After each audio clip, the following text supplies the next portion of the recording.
Bismillahirrahmanirrahim. Assalamualaikum warahmatullahi wabarakatuh. Alhamdulillahirabbil alamin. Segala puji bagi Allah yang masih memberikan kita nikmat iman, nikmat Islam, hati yang masih terpaut dengan kajian. Salawat serta salam semoga tetap tercurah kepada baginda Nabi Muhammad Sallallahu Alaihi Wasallam. Selamat datang di channel Herini. Pada kesempatan kali ini saya akan sharing terkait dengan materi wanita-wanita dalam Al-Quran. Materi ini sudah disampaikan di kajian Muslimah Pecinta Ilmu oleh Ustazah Hasya di hari Sabtu 22 Februari 2025 di Masjid Al-Wafa, Antapani, Bandung. Agar kebermanfaatan PPT ini bisa lebih luas lagi, maka saya buatkan versi YouTube-nya. Selamat menyimak.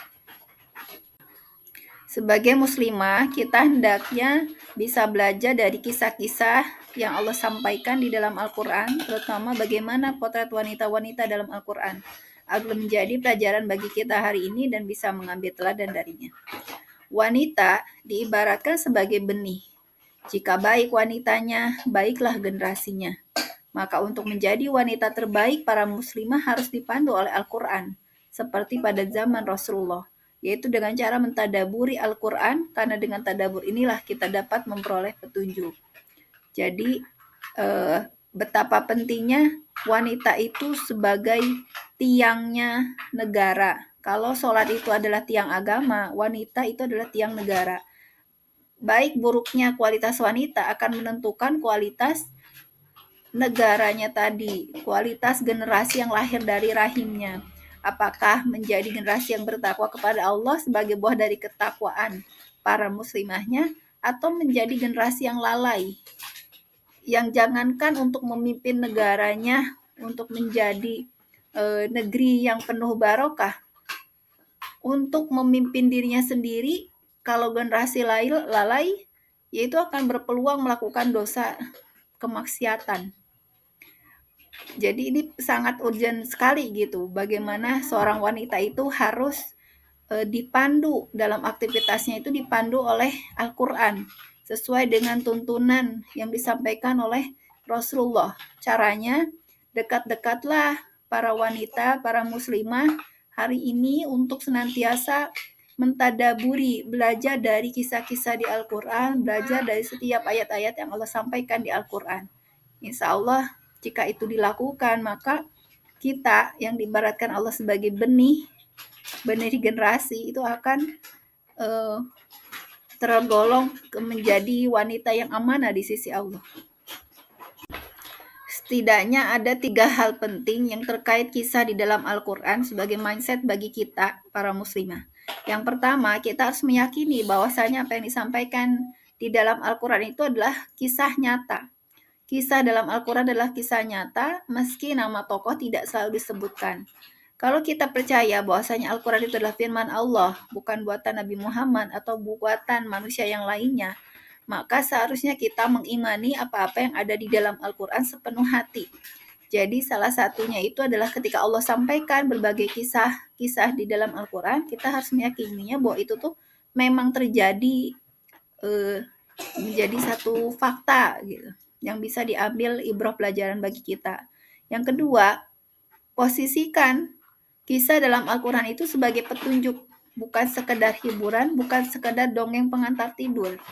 Kalau sebagai petunjuk, maka kita akan termotivasi untuk mencari pelajaran apa yang bisa diambil dari kisah yang diceritakan di Al-Quran. Yang ketiga, kita salah satu kisah yang Allah sampaikan bahkan dijadikan satu surat di dalam Al-Quran adalah kisah Bunda Maryam. Jadi Maryam adalah satu-satunya wanita yang namanya menjadi nama surat dalam Al-Quran. Maka kita harus juga mempelajari bagaimana kisah hidupnya, bagaimana bentuk ketaatan kepada Allahnya, yang itu kita bisa tiru di zaman hari ini. Banyak sekali keistimewaan Maryam binti Imran. Salah satunya, yang pertama adalah satu-satunya nama wanita yang Allah abadikan menjadi nama surat di dalam Al-Quran. Artinya, Maryam binti Imran adalah wanita mulia dengan berbagai keteladanannya. Bahkan Rasulullah pernah bersabda, Jika seorang bayi yang baru lahir, setan akan menyentuh dan memukul kedua dada bayi tersebut sehingga membuatnya menangis berteriak.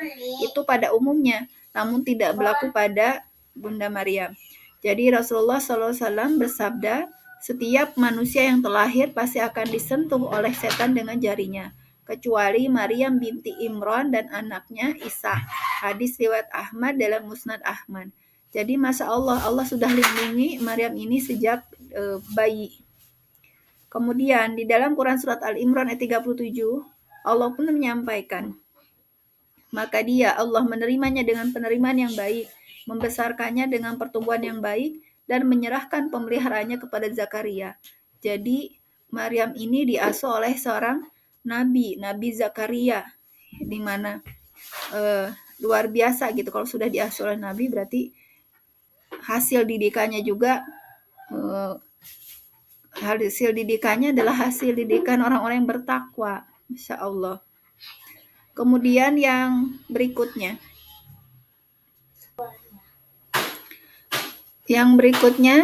Kesempurnaan. Maryam adalah satu-satunya wanita yang sempurna, yang sudah dipilih dan disucikan oleh Allah Subhanahu wa taala. Yang diangkat derajatnya oleh Allah karena ketaatannya.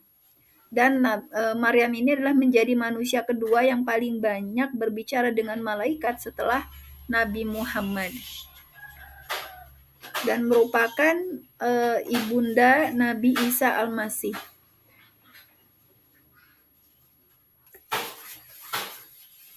Poin yang ketiga, bahwasanya Maryam senantiasa menjadi sosok wanita yang pandai memelihara kehormatannya dan taat kepada Allah. Sehingga Allah sampaikan di dalam Quran Surat At-Tahrim ayat 12 bahwasanya Maryam itu adalah termasuk golongan wanita yang taat kepada Allah atau qanitin. Dan yang keempat adalah sosok wanita yang kuat dalam bertakwa-takwaannya kepada Allah, sehingga sangat yakin akan pertolongan Allah, selalu berprasangka baik terhadap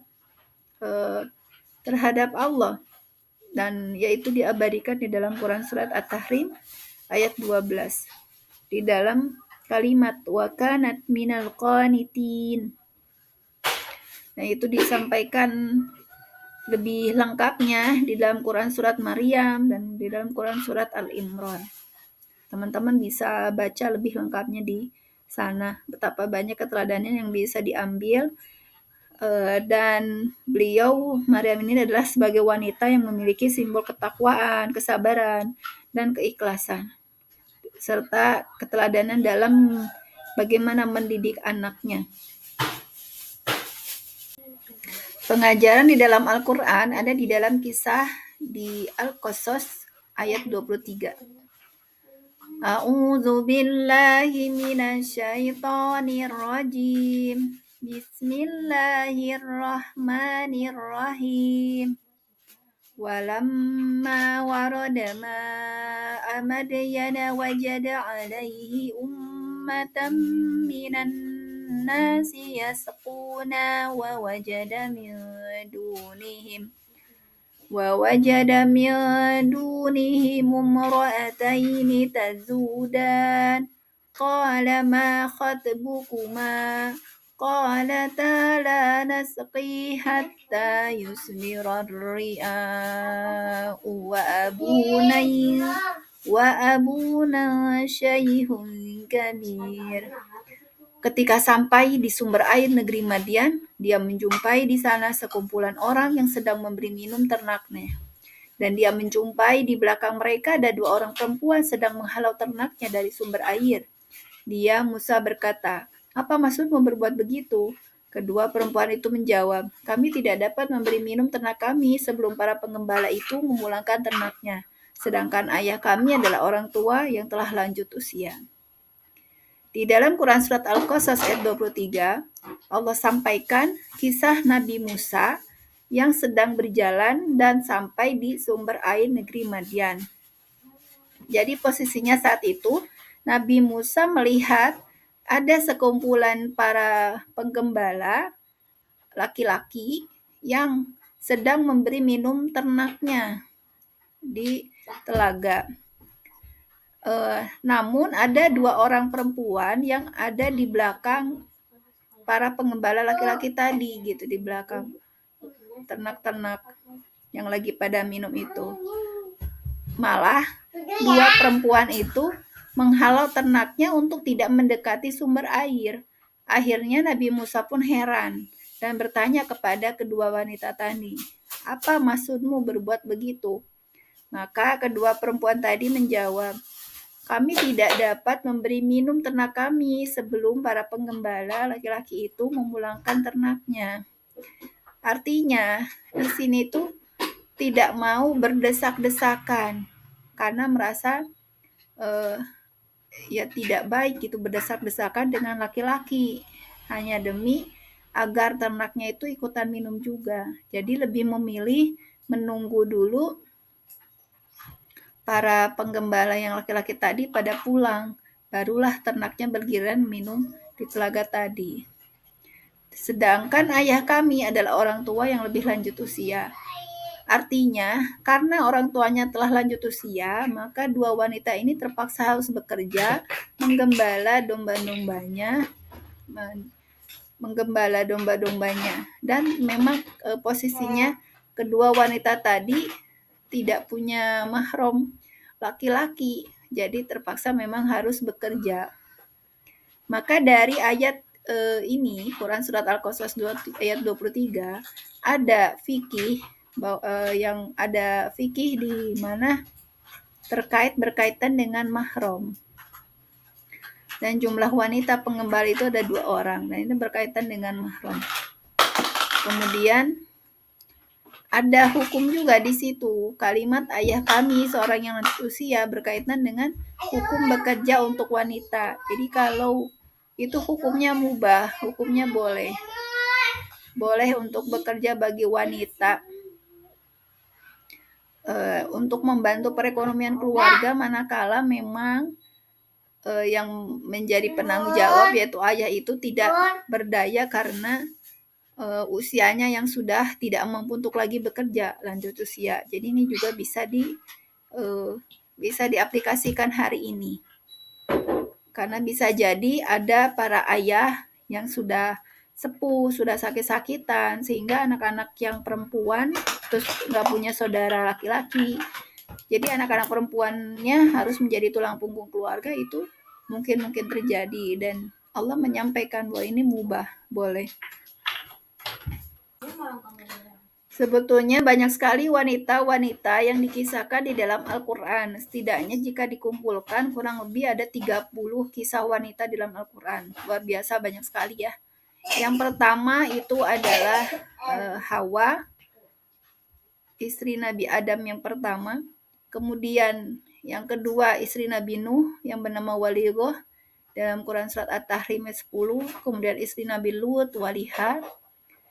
Ada istri Nabi Zakaria, kemudian ada Imra'atul Aziz yaitu Zulaiha yang dikenal dengan Zulaiha, ada Niswatul Madinah, Quran Surat Yusuf, ada ibunda Nabi Musa, ada saudara perempuan Nabi Musa yaitu Maryam binti Imran, ada istri Fir'aun, ada istri Nabi Musa, Ratu Balkis, Hajar, Sarah, istri Imran yang bernama Hana, Maryam binti Imran, istri Nabi Ayub, Rahmah, itu Masya Allah. Semua ada dalil-dalilnya di dalam Al-Quran, jadi teman-teman bisa cek-recek, bisa mentadaburi ayat per ayatnya agar bisa diambil ibrah pelajaran yang bisa kita aplikasikan kekinian. Yang ke-17 adalah kisah Bunda Khadijah di dalam Quran Surat Al-Muzammil ayat 1, kisah Hafsah di Quran Surat At-Tahrim ayat 1-4, kisah Bunda Aisyah, kisah Zainab binti Jahsi, kemudian Ummu Habibah, kemudian istri dan anak-anak Rasulullah, kisah Khawlah binti Sa'labah, kisah istri Abu Lahab Arwa binti Harb, kemudian kisah wanita yang menenun kemudian mengurai kembali tenunannya, kemudian kisah Asma binti Abu Bakar, kisah Maria Al-Qibtiyah, kisah putri Nabi Lut, kisah istri-istri Nabi Ismail, dan kisah wanita-wanita dalam surah Al-Mumtahanah ayat 10. Jadi Masya Allah banyak sekali. Jadi kalau dikumpulkan tadi kurang lebih ada 30 kisah wanita dalam Al-Quran yang Allah sebutkan. Jadi tinggal dipelajari ayatnya dan dicari penjelasannya. Jadi Masya Allah itu bisa diambil pelajaran untuk kita aplikasikan. Ya, di dalam Al-Quran ada yang istimewa, yaitu kisah wanita dalam Al-Quran. Ibunda Nabi Musa yang rela menghanyutkan bayinya demi keselamatan. Jadi betapa besar pengorbanan ibunda Nabi Musa ini. Namun yang bisa dipelajari bahwa ibunda Nabi Musa ini ketika menghanyutkan anaknya demi keselamatan, jadi dari sisi ikhtiar, tawakalnya, kemudian tidak lupa untuk senantiasa memanjatkan doa sama Allah, connect terus sama Allah untuk minta perlindungan agar anaknya berada di tangan yang tepat dan betul-betul diselamatkan. Maka pelajarannya hari ini kita para bunda jangan bosan, harus terus-menerus berhubungan baik dengan Allah, connect sama Allah, mohon doa-doa terbaiknya agar Allah melindungi keselamatan dari anak-anak kita. Kemudian ada yang namanya Ratu Balkis, yaitu Ratu Negeri Sabah yang bijaksana dan beriman kepada Allah. Ini kisah yang dikisahkan bersama Nabi Sulaiman. Kemudian ada istri Fir'aun. Oh ya, terkait dengan Ratu Balkis, maka ada para wanita yang memang punya amanah ketokohan yang luar biasa hingga mampu menjadi penguasa di satu negeri. Jadi kalau hari ini terjadi, para wanita-wanita yang memang punya kemampuan dalam kepemimpinan, pada akhirnya harus tunduk taat kepada Allah, kepada aturan Allah. Kemudian istri Fir'aun, Asia ini luar biasa gitu, keteguhannya dalam menolak kekufuran. Jadi banyak sekali banyak sekali pelajaran yang bisa diambil darinya. Asia ini meskipun menjadi istri Fir'aun, tapi tetap memilih dalam ketaatan kepada Allah. Hingga seringkali beliau disiksa di bawah panas teriknya matahari karena tidak nurut sama Fir'aun. Dan doa istri Fir'aun senantiasa berdoa, minta dilindungi, minta dibangunkan istana di surganya Allah kelak gitu. Jadi memilih untuk bersabar atas kezaliman suaminya. Itu juga Masya Allah, di mana hari ini banyak yang tidak seideal yang dibayangkan pasangan suami istri, di mana suaminya zalim, istrinya apa yang harus dilakukan istri, tentu saja kalau misalnya kebanyakan kan nggak sedolim-zolimnya suami itu nggak kayak Fir'aun. Maka istri pun sebetulnya pilihannya adalah bersabar dan bertakwa kepada Allah. Itu pilihan terbaik bagi orang-orang yang beriman. Kalau diperhatikan ada potret lengkap para wanita yang digambarkan di dalam Al-Quran. Lengkap dari sisi usia, peran, dan akhlaknya. Potret wanita dalam Al-Quran sangat lengkap dari berbagai segi usia. Ada yang muda, ada yang sudah senja usianya, ada yang masih gadis, ada yang ditinggal oleh suaminya dan usianya komplit dari sisi usia. Kemudian dari sisi peran, potret wanita dalam Al-Quran sangat lengkap dari berbagai segi perannya. Apakah itu peran sebagai penguasa yang Ratu Balkis, peran sebagai istri, peran sebagai anak, peran sebagai ibu, itu luar biasa. Kemudian peran untuk menggantikan sebagai tulang punggung keluarga, nah itu ada. Akhlak, potret wanita dalam Al-Quran juga sangat lengkap dari berbagai segi akhlak. Baik yang berakhlak baik, berakhlak buruk itu diceritakan di dalam Al-Quran contoh-contohnya. Dan bagaimana balasan dari Allah bagi keduanya.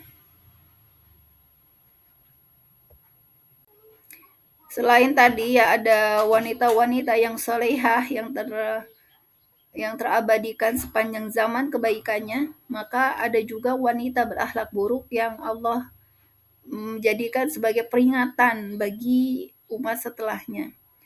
Contoh potret wanita berakhlak buruk adalah pertama istri Nabi Nuh dan Lut. Keduanya bermasalah dengan suami, tidak mendukung dakwah suami, bahkan durhaka terhadap suaminya karena menjadi perintang penghalang dakwah, menolak dari dakwah suaminya. Sampai-sampai istri Nabi Nuh ini mendidik anaknya tidak ke jalan ketaatan, tapi ke jalan yang membangkang perintah dari ayahnya, membangkang menjadi kayak Kan'an ya, anaknya Nabi Nuh yang akhirnya salah satu anak Nabi Nuh yang tidak taat, bahkan cenderung lebih dekat kepada apa yang dikatakan oleh ibunya, ya lebih cenderung kepada keluarga ibunya yang maksiat, yang tidak taat kepada Nabi Nuh. Jadi bermasalah dengan suami. Kemudian ada Nabi Lut. Nabi Lut juga ini istrinya adalah istri yang berakhlak buruk karena justru membocorkan rahasia kepada orang-orang yang maksiat. Pada saat itu kan merebak LGBT, merebak yang homo gitu ya.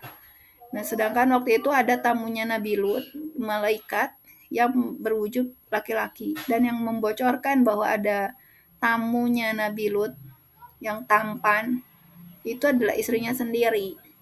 Jadi ini sampai diabadikan dalam Al-Quran keburukan akhlaknya. Jadi jangan sampai, nauzubillah, para wanita muslimah jangan sampai meniru sifat keburukan dari kedua istri Nabi ini, yaitu bermasalah dengan suami, tidak taat dengan suami, bahkan jauh dari keridhaan Allah dan Nabi-Nya. Kemudian istri Abu Lahab. Nah, ini bekerja sama dengan suaminya untuk menyakiti Rasulullah. Dan ini kejahatannya luar biasa gitu. Bagaimana zolimnya istri Abu Lahab ini kepada Rasulullah. Sampai dikatakan pembawa kayu bakar api neraka nanti. Kemudian ada wanita di kota, itu yang dikisahkan di Al-Quran sebagai para wanita yang suka menggosip, suka gibah, suka ngomongin orang. Jadi hati-hati.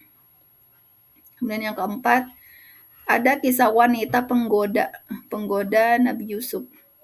Jadi kalau hari ini ada wanita yang dia udah bersuami ataukah tidak, tapi senang untuk ngegoda laki-laki, caper gitu, sampai menghalalkan segala cara untuk